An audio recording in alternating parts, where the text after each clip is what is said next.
बिस्मिल्लाहिर्रहमानिर्रहीम अस्सलाम वालेकुम। Welcome to my YouTube channel. उम्मीद है आप सब खैरियत से होंगे। आज जो रेसिपी मैं आपके साथ शेयर करने जा रही हूँ वो है मैंगो डिज़र्ट की रेसिपी। जैसा कि आप सब जानते हैं ईद आ रही है और मैंगोस तो हर एक के फेवरेट होते हैं और सब आप सबके घर में होंगे भी अवेलेबल। मैंगो डिज़र्ट बनेगा सिर्फ़ और सिर्फ 3 इंग्रेडिएंट से, 3 अज्जा से।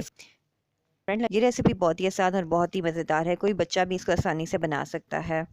अगर आपको पसंद आए तो मेरे चैनल को सब्सक्राइब कीजिए, लाइक कीजिए और शेयर कीजिए। इसके लिए जो जो चीज़ें हमें चाहिए, सबसे पहले हम लेंगे 3 अदद आम यानी 3 अदद मैंगोज़ लिए हैं। उसके बाद जाएगा तकरीबन 1 कप दूध। खुला दूध भी आप ले सकते हैं और पैकेट में मिल्क भी ले सकते हैं। तकरीबन 1 कप आपने दूध लेना है।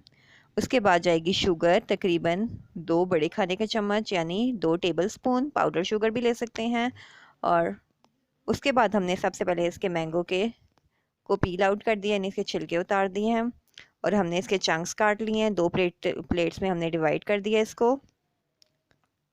2 प्लेट्स में हमने डिवाइड कर देना है। अगर आपके पास 4 हैं 5 हैं, सबको 2 प्लेट्स में डिवाइड कर देना है। अब हमने ग्राइंडर का जग लिया है। सबसे पहले हम ग्राइंडर के जग में डालेंगे जी मैंगो चंक्स।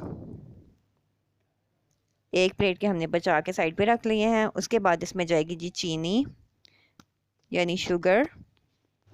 उसके बाद हमने ऐड करना है जी दूध यानी मिल्क। कोई सा भी मिल्क आप इस्तेमाल कर सकते हैं। अब हमने ग्राइंड किया है, अच्छी तरीके से ग्राइंड करने के बाद ऐसे दिखेगा।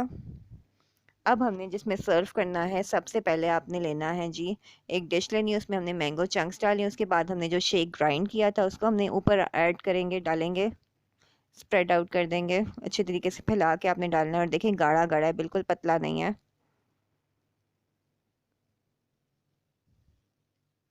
तकरीबन 1.5 आम के अंदर हमने 1 कप दूध डाला है।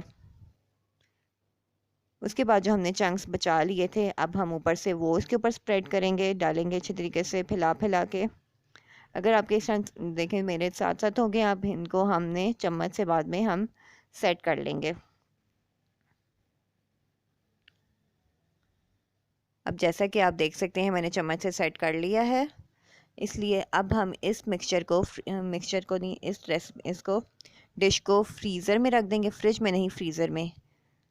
जैसा कि आप देख सकते हैं ये अब रेडी हो चुका है बिल्कुल। फ्रीज़र से मैंने निकाल लिया 10 से 15 मिनट बाद। ये रेसिपी बच्चों को भी बहुत पसंद आएगी और बड़ों को भी बहुत पसंद आएगी। ऊपर से आप डेकोरेशन भी कर सकते हैं, मैंने बादाम भी स्प्रेड आउट कर दिए। Thank you.